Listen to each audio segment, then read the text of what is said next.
Hey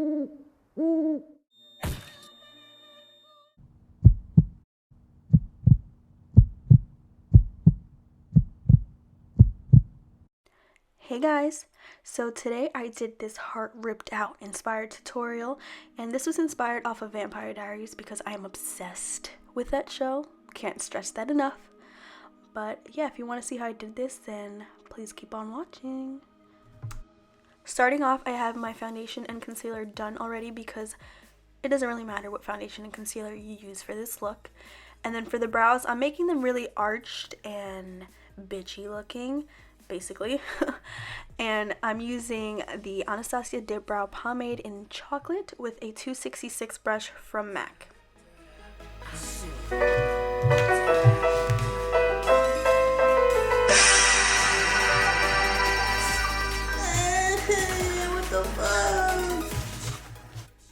So basically what happened in that clip was I was watching The Office and I was getting so pumped to dance to the theme song, and they just kind of cut it out and I was very upset, clearly. But moving on to this smoky eye, I used a Nude Tude palette, and for my crease color I used the color Sultry, and now on my lids I'm packing on the shade Serious. And then to blend out the lid shade, I'm using the color Sleek, and this is very simple. It's just a lot of blending. I didn't really go hard on the smoky eye because, I mean, we're supposed to be half dead, half alive, so we can't always be on point with our eyeshadow.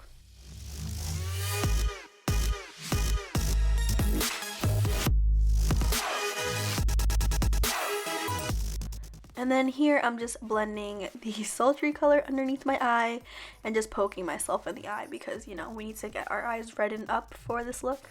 Totally kidding. So for this crazy contour, I'm taking the Bahama Mama contouring powder by The Balm and just heavily blending that in the hollows of my cheeks, on my forehead, on my nose, and underneath my lip. And I'm just blending it out with a arts and craft brush because it's what I had handy. Oh geez, now these lashes, these are by Wet Seal, and they're the Fantasy Maker Fabulash Mysterious Lashes in the number 12741. These lashes were hell. They were so heavy on the eye. I don't recommend them if you're not good with lashes like I am. And they were just so heavy. There's no way to explain this. But just attempting to blend my my lashes in with them, I'm using the Carbon Black mascara from L'Oreal.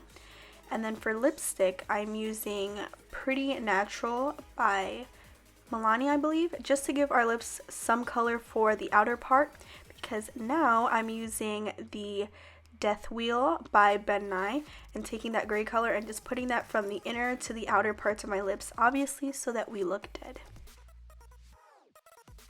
Here I'm using the Rainbow Wheel by Ben Nye, and I'm taking the red and orange color on a sponge and just patting that messily on my chest. Now anatomically this is not correct, our heart is not this high up, but I did want to not flash my chest area to the entire YouTube world, so that's why it's not as far down as it would be if your heart was really ripped out. But I took some toilet paper, ripped it up with some rigid edges so that it's not so perfect looking, applied some spirit gum on the spot where I want the wound to stick down the toilet paper, and basically now I'm just sticking down toilet paper and taking liquid latex. The liquid latex I was using was by Graftobian. You can use any liquid latex, anyone from the Halloween store works as well. And I'm just patting that, layering on some toilet paper, patting that until it's semi-soaked, and then just applying more and more layers. Rigid is best, and then if you have troubles getting the edges down, just take a little bit of spirit gum and put it around it. And I did 7 to 8 layers just about for this. So while this is drying, I'm taking the Death Wheel once again, and I'm taking the lightest pinky color and just putting this in the highlighted areas of my face basically. And then I'm going to take a gray color and just start putting that everywhere. Actually no, that's maroon. That's definitely maroon, Natalie. Get it together. So I'm using maroon where my contours would be, and then around the rest of the face I'm using a gray color. So I'm using my Mayron body painting palette with a really tiny fan brush, and I'm using that brown color just to put that around the neck so I have a base for the blood that I'm going to be putting around my neck. Okay, so now this might be the part where people don't understand what's going on, but I'm putting a bunch of white veins around my face and around my body. If you've ever watched Vampire Diaries, when they get killed, they turn gray and white veins go all over their body and around their face. I didn't want the white lines to look so intense and just drawn on, so I patted some more gray on top, also to give the effect like the veins are underneath the skin. Now I didn't make my entire body completely gray because until they are fully killed, they don't turn completely gray. So the point of this was that I'm not completely killed. I'm still alive, I came back to life, and I'm still half dead, so I'm still, a little semi-gray, but I still got a little color to me.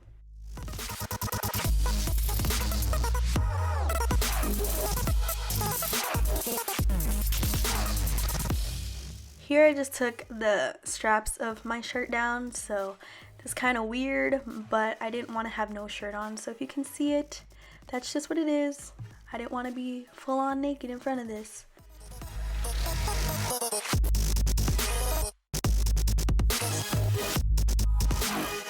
For the best part, opening up the wound.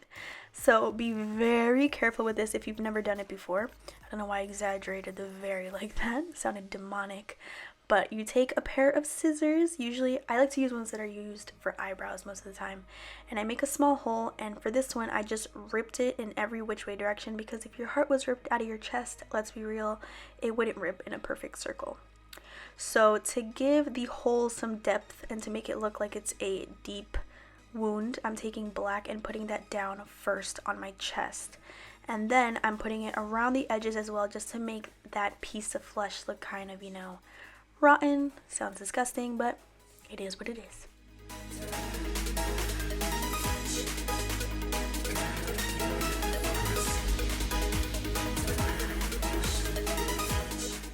And then here I basically just did the same thing, but with except with a little bit of red. Can't talk, can I?